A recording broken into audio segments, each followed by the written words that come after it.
Hello, bachcho. Let us see this question. Question say that solve the differential equation dy upon dx plus 2y equals to cos 3x. अब इस differential equation को अगर देखें तो ये linear differential equation है, तो इसी का की कंसेप्ट यहाँ पे हम लोग बात करते हैं। तो मैंने लिखा की कंसेप्ट क्या लिखा जी? If differential equation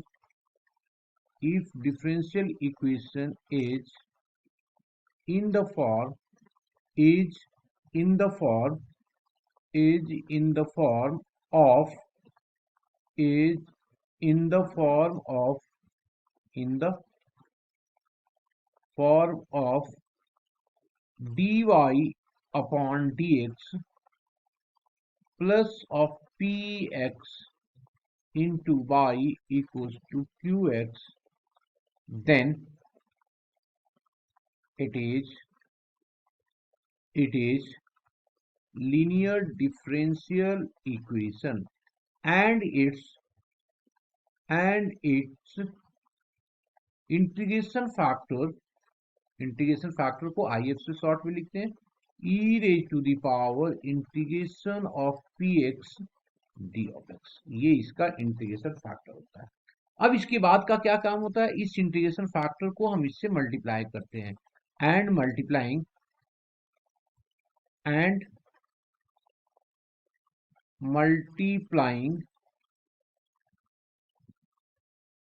by multiplying both side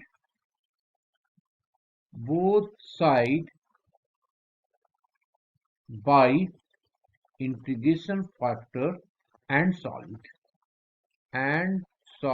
it।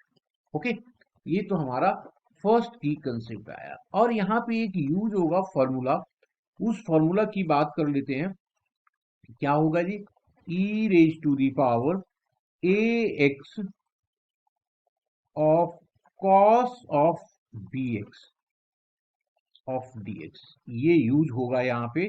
तो इसको हमने यहाँ पे लिख लिया। इसका फॉर्मूला क्या होता है? Formula e raise to the power ax divided by a square plus of b square, a square plus of b square into a cos of bx plus of b of sine of bx। ये दो की concept यहाँ पे हम लोग क्या करेंगे? Use करेंगे। क्लियर? अब आ जाते हैं क्वेश्चन पे। हमारे पास जो गिवन डिफरेंशियल इक्वेशन है, given differential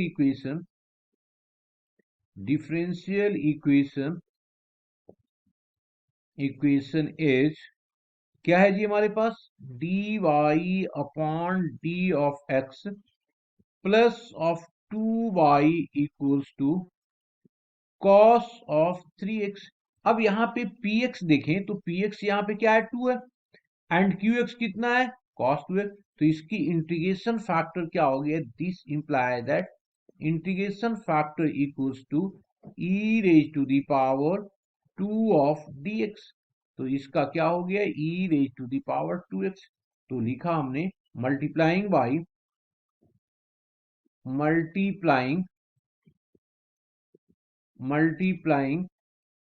both side by e raised to the power 2x we get।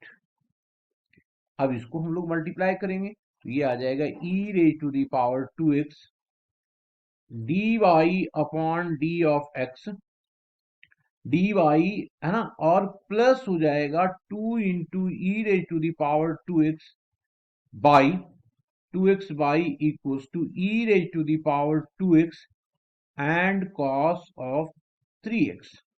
This imply that इस वाले को, लेफ्ट हैंड साइड वाले को हम लोग लिख सकते हैं ना, d upon d of x of by into e raise to the power 2x। अब इसको ओपन डेरिवेटिव करोगे तो बाई, हमने e raise to power ex को जैसे रखा, बाई का डेरिवेटिव dy dx प्लस हो गया, बाई को जैसे तैसे रखा, e raise to power 2x derivative 2 into e raise to power x। तो यही चीज है यहाँ पे। ठीक है ना, और ये e raise to the power 2x and cos of 3x। अब हमारा काम क्या हो गया जी, इसको इंटीग्रेट करना। तो मैंने लिख दिया यहाँ पे इंटीग्रेटिंग इंटीग्रेटिंग बोथ साइड बीगेट बीगेट। अब इसको इंटीग्रेट करेंगे तो क्या हो गया, बाई वाले तो d y d upon d x हट जाएगा यहां से, तो ये आ गया हमारे पास by into e raise to the power 2x, और इधर इंटीग्रेशन का साइन लग गया e raise to the power 2x into cos of 3x of dx। एक बार हम लोग देख लेते हैं, कॉस के साथ 3x है, एकदम सही है। अब हम लोग क्या करेंगे, यहाँ पे ये वाला फॉर्मूला लगा देंगे, तो ये फॉर्मूला लगा करके इसको लिख देते हैं। तो दिस इज इक्वल्स टू, क्या होगा इसका फॉर्मूला जी, इसकी फॉर्मूला हमने अभी लिखा है ना, ये हो जाएगा e raise to the power 2x divided by 2 का स्क्वायर प्लस ऑफ 3 का स्क्वायर इंटू, इंटू हो गया हमारे पास ए क्या है, 2 है, तो 2 हो गया, और cos of 3x plus B हमारे पास कितना है, 3 हो गया, और साइन ऑफ 3x, और यहाँ पे एक कांस्टेंट लग जाएगा, इंटीग्रेशन कांस्टेंट। तो ये हमारा क्या होगा, सॉल्यूशन होगा, ये आ गया e raise to the power, है ना, by equals to e raise to the power 2x। अगर चाहे तो इस 2x को हम लोग कैंसिल आउट कर देंगे, और इसको लिखेंगे क्या जी, दिस, है ना, this imply that by is equals to, ये तो कैंसिल आउट हो गया, ये 9 और 4 13, तो 1y13 इंटू हो गया 2 cos of 3x plus of 3 sine of 3x plus some constant C which is required which is required solution which is required solution. Hope you understood it well. Best of luck.